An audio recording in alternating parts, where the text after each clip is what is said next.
여러분 안녕하세요. 윤리와 사상 이보람 선생님입니다. 자, 지난 시간까지 우리 배진희 선생님과 함께 주희, 그죠? 다른 말로 주자의 성리학에 대해서 잘 배웠습니다. 우리 유학 처음 시작할 때 공자님 설명하기 전에 자, 성리학은 어느 나라 시대에 중국에서 만들어졌다? 성리학이 쉬우시니까 그죠? 송나라 때. 그다음 송나라랑 무슨 나라인가요? 원나라도 사이에 살짝 있었지만 그 다음 명나라 때는 명자 들어가는 무슨 학? 양명학이 유행했다라고 배웠었죠. 자, 그래서 오늘은 주희의 성리학에 이어서 명나라의 왕수인이 만든 양명학에 대해서 배워볼 차례입니다. 교과서는 50페이지 펴놓고 같이 봅시다.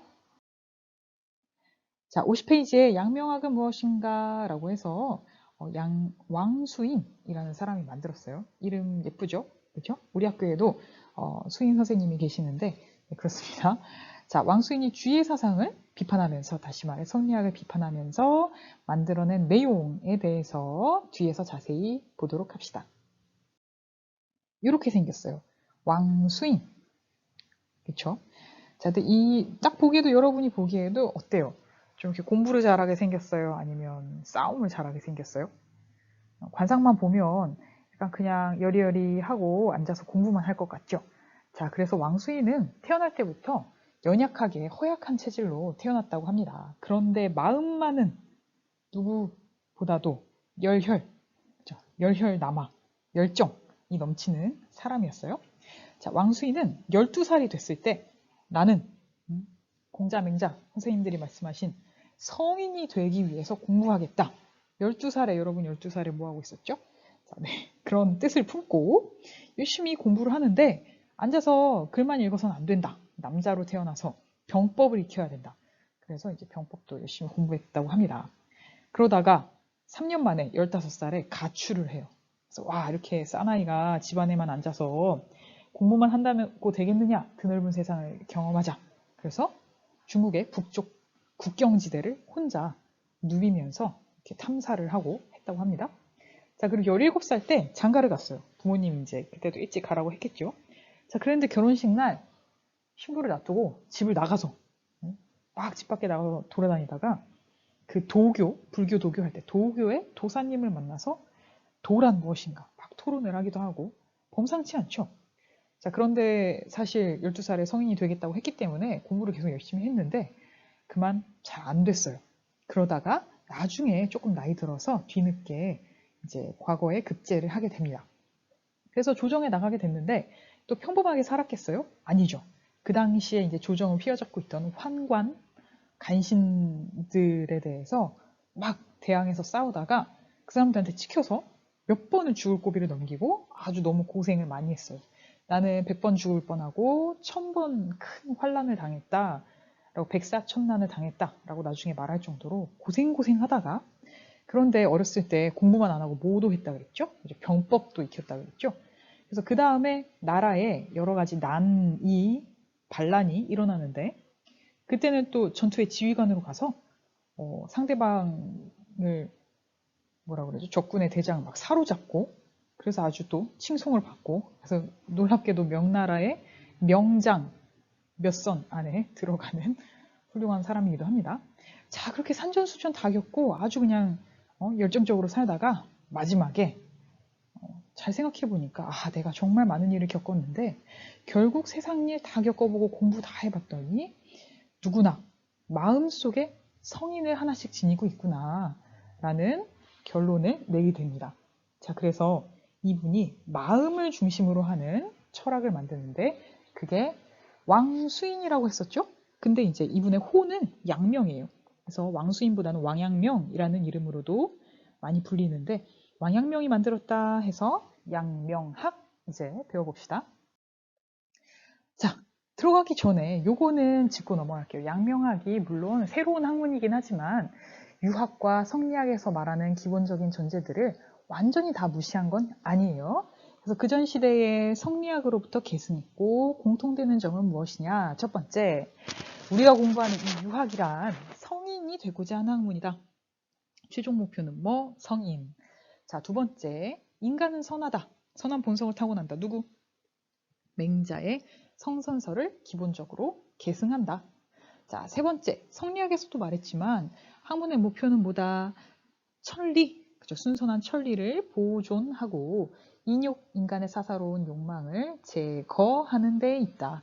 존천리, 거인욕을 우리 학문 수양의 목표로 한다라는 것은 공통입니다. 선생님이 옛날에 뭐라 그랬어요? 파란 글씨로 나온 거는 우리 교과서에는 없지만 어디에 수능이들 수능 볼 때에는 꿀팁이라고 했었죠. 그래서 수능이들은 이것도 잘 어딘가에 적어두시면 도움이 됩니다.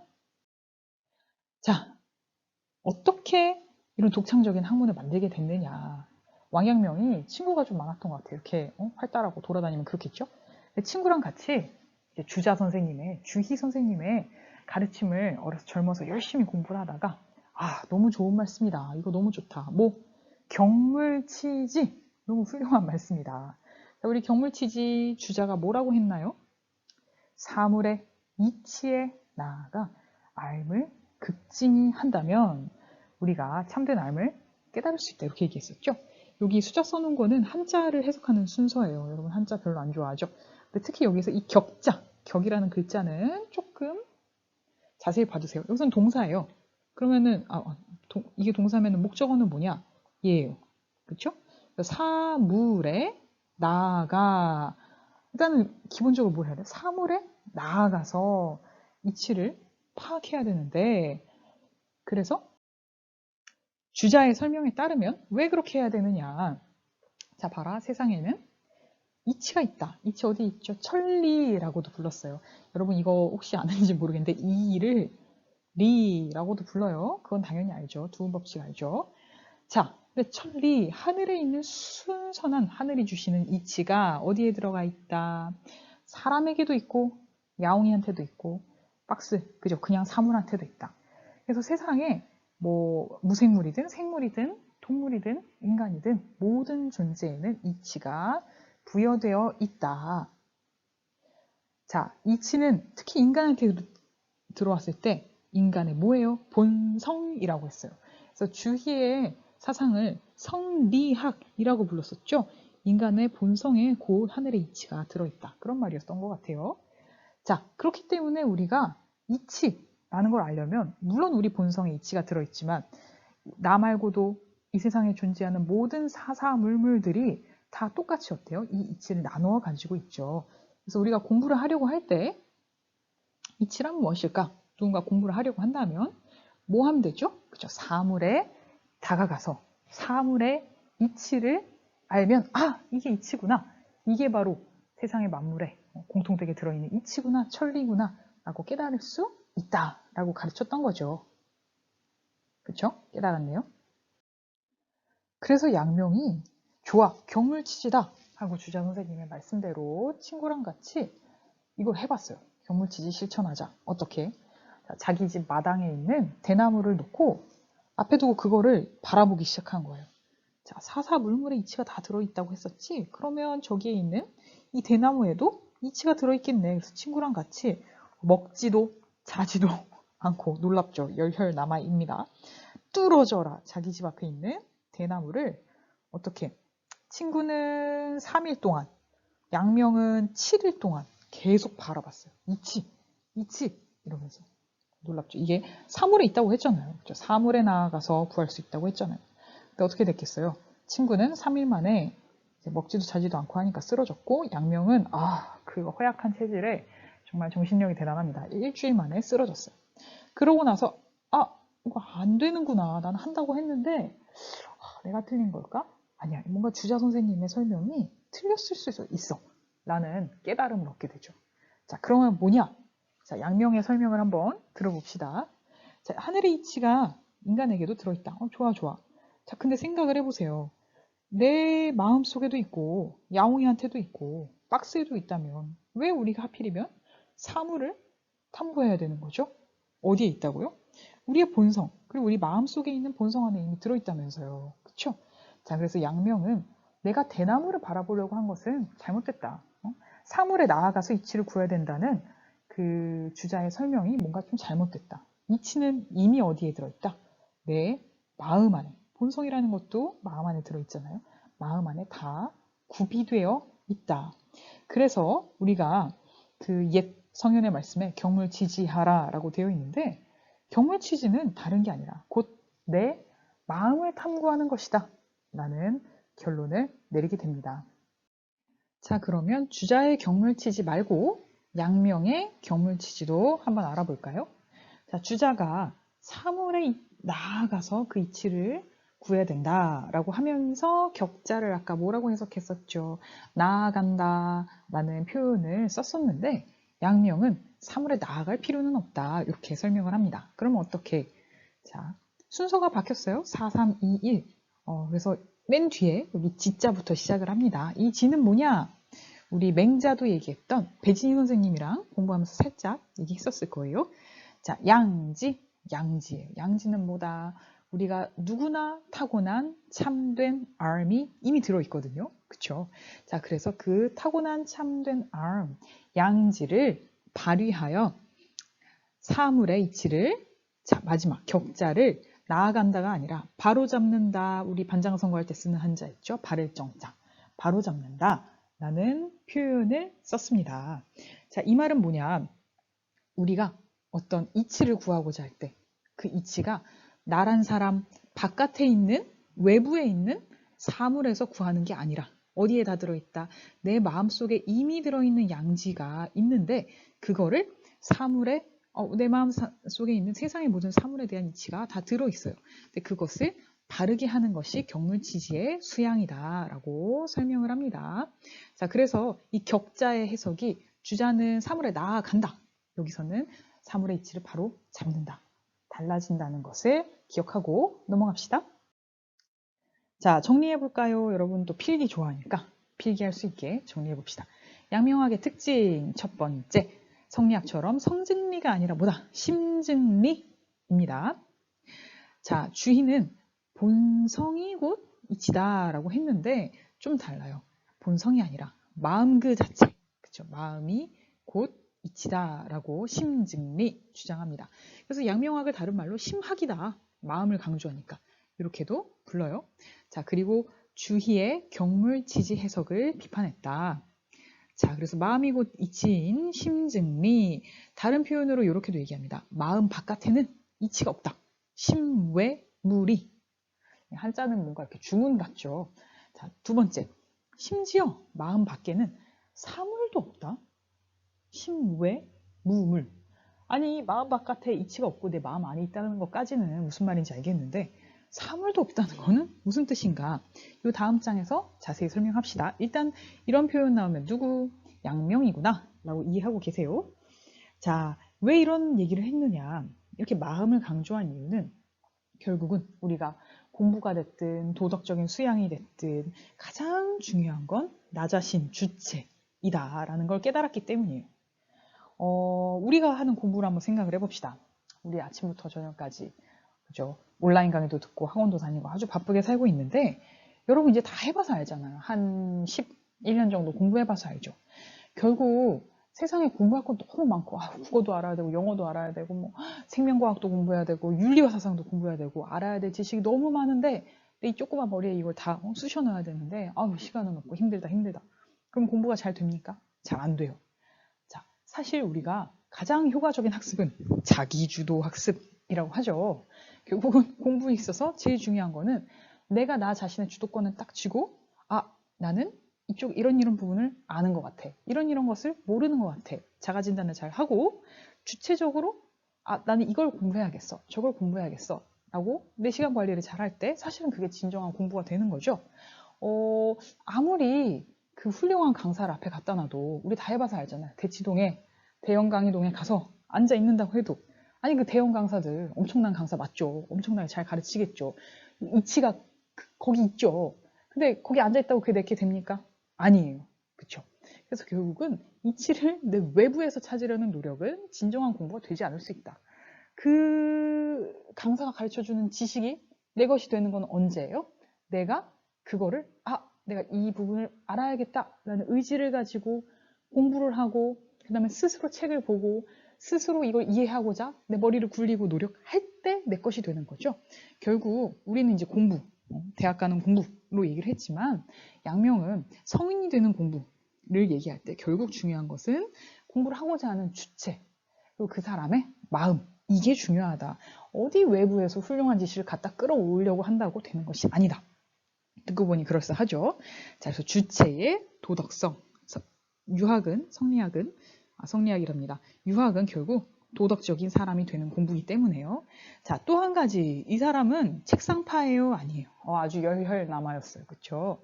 그래서 결국은 책상에 앉아서 그냥 성리학자들 너네 앉아서 그냥 공부만 드립다 하는 거, 이게 중요한 게 아니에요. 그럼 뭐야? 아는 바를 행하는 행위가 굉장히 중요하죠. 그래서 도덕적인 실천, 행위도 뒤에 가면 매우 강조를 합니다. 자, 아까 심외물이 심외무물이라고 했는데 이 부분을 조금 더 잘 설명하기 위해서 양명과 그의 친구의 에피소드를 들려줄게요. 양명이 어느 날 친구랑 같이 산책을 가고 있었어요. 근데 친구가 양명한테 갑자기 그러는 거예요. 야, 저기 꽃이 예쁘게 폈다. 그지? 근데 네가 그랬잖아. 마음 밖에는 이치도 없고 사물도 없다고. 근데 저 꽃은 우리가 여기 오기 전에도 이미 지가 알아서 혼자 피고 지고 하고 있었어. 너 그 전에 이 꽃이 있는 거 알았어, 몰랐어? 아예 몰랐지. 그게 너가 심외무물이라며. 어떻게 된 거야? 이렇게 곤란한 질문을 합니다. 진정한 친구라면 이런 날카로운 질문도 할 줄 알아야 돼요. 그랬더니 양명이 대답을 합니다. 내가 아니죠. 그가 나의 이름을 불러주기 전까지 나는 하나의 몸짓에 지나지 않았다. 그가 나의 이름을 불러주었을 때 나는 그에게로 가서 꽃이 되었다. 멋있죠? 양명이 한 말이에요? 아니죠. 사실 김춘수 시인의 꽃이라는 시예요. 유명한 시죠. 결국은 양명이 하고 싶었던 말은 그런 말이에요. 자, 그래, 우리가 여기 오기 전에 꽃이 있었겠지. 그지? 근데 중요한 거는 내가 알지도 못하는, 내가 오기 전에 만나지도 못했던 꽃이 있느냐 없느냐가 중요한 게 아니야. 결국은 나란 존재가 여기 와서 보면서 와, 예쁜 꽃이네 라고 인식했을 때, 인식하는 순간, 그 순간 사실 내 마음 안에 꽃의 이치가 만나기 전부터 이미 들어있었는데 아직 발휘되지 않았어요. 그냥 잠재적으로 들어있었어.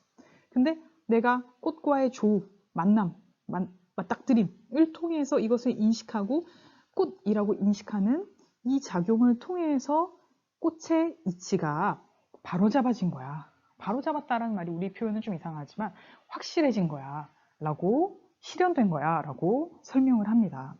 결국은 중요한 건 여기서 조금 이 사람은 이렇게도 부를 수 있겠죠. 주관적 지식, 주관적 인식을 강조하고 있구나. 그러니까 주관의 반대말은 뭐예요? 객관이죠.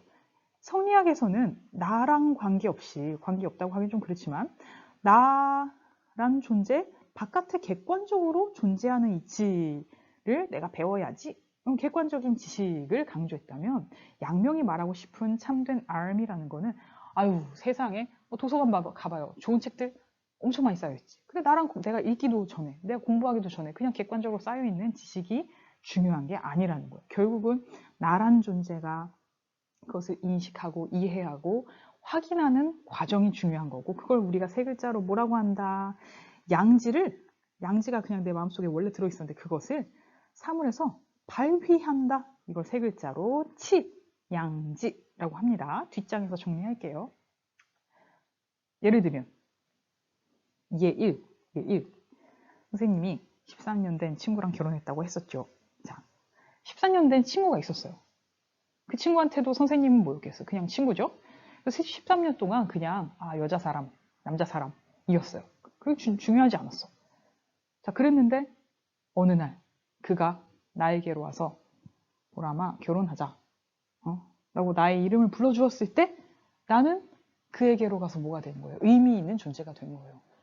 그럼 그전에는 중요하지 않아요. 그쵸? 예를 들면 이런 거죠.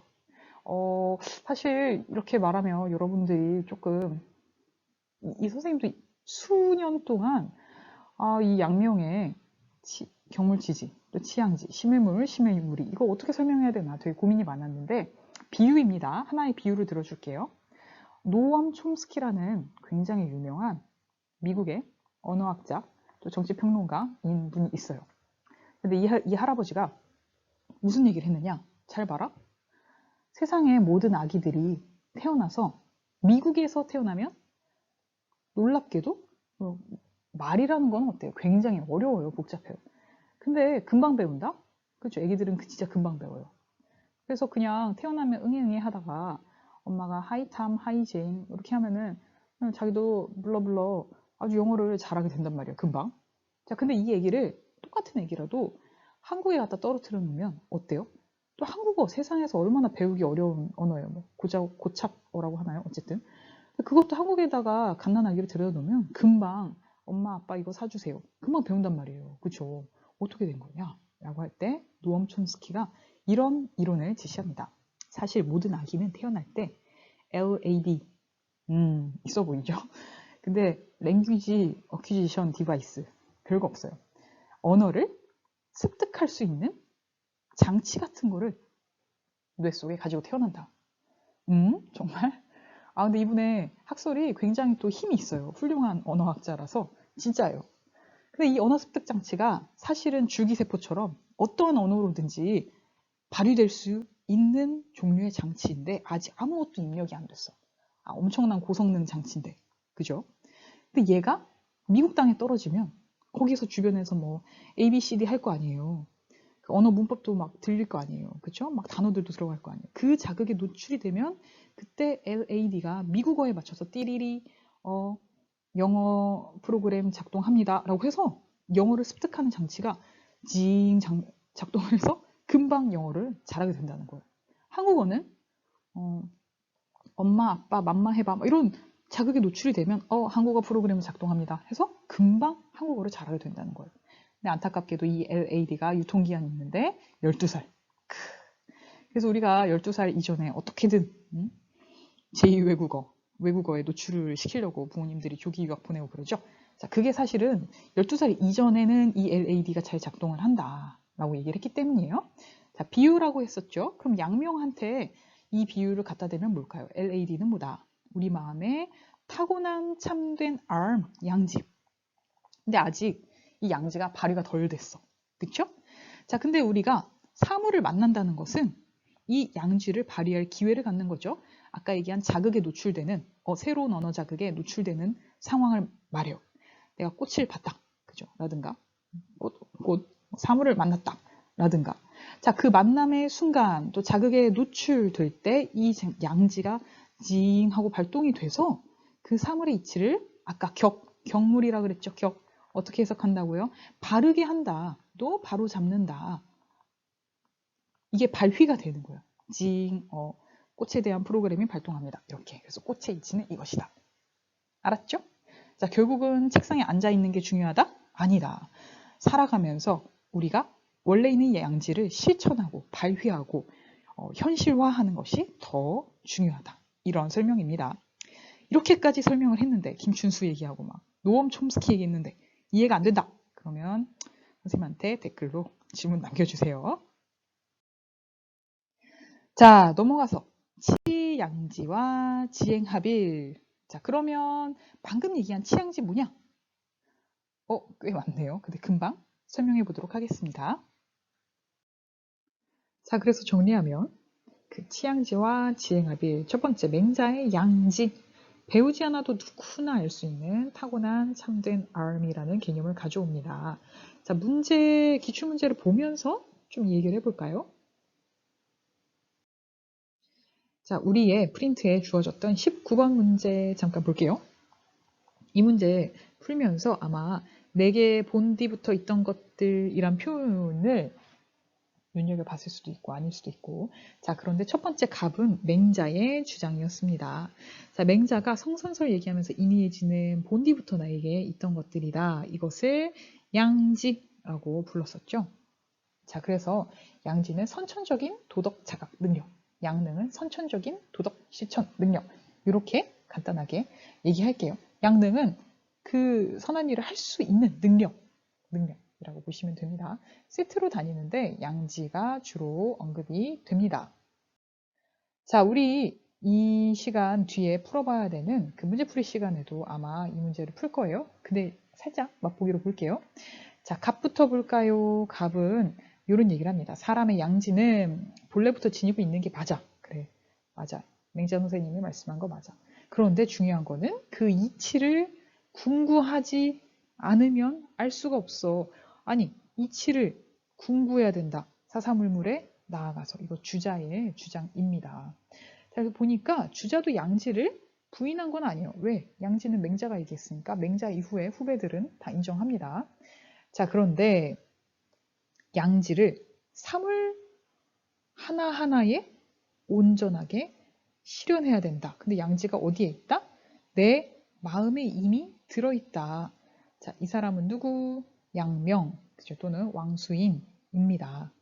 자, 그래서 왕수인은 이 양지란 무엇이냐? 타고난 참된 알미인데 그것을 우리가 아까 꽃 만났을 때 비유 생각나죠? 그 꽃을 맞닥뜨렸을 때 그 꽃에 나의 양지를 투사해서 온전하게 바로 잡는 것. 그죠? 바로 잡을 정짝. 아까 경물치지의 격을 바로 잡다로 해석한다고 얘기했었어요. 그렇죠? 온전하게 실현한다라는 것이 치양지, 왕수인이 얘기했던 치양지라고 이해하시면 되겠습니다. 자, 그래서 양명의 치양지는 좋아, 양지, 맹자가 얘기했어. 근데 그 마음의 본체인 양지를 실현하는 거예요. 어디에? 사사물물에 온전하게. 자, 그러면 결국은 이 사람은 양지라는 거는 지는 알, 지식이잖아요. 그죠? 사실은 타고난 알이에요.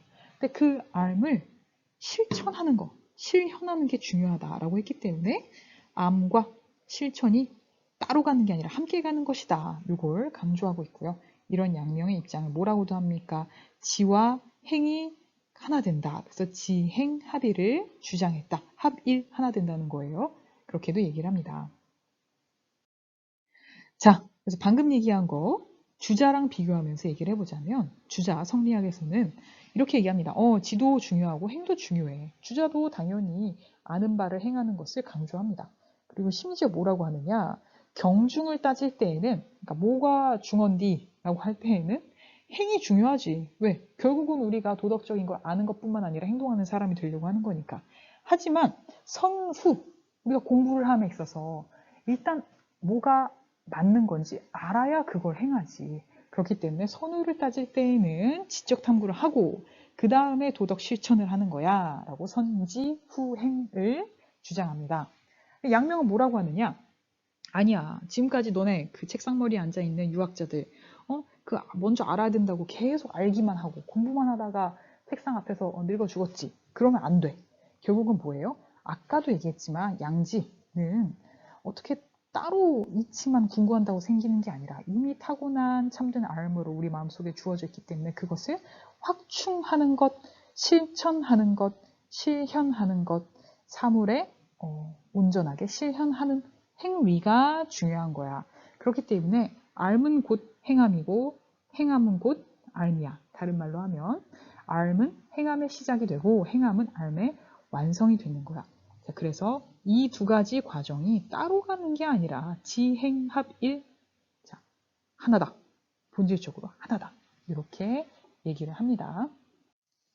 자, 50쪽 마지막 탐구활동, 마지막 끝에 있는 탐구활동 보고 갈까요? 자, 주희와 왕수인의 경물치지에 대한 해석을 비교해 봅시다.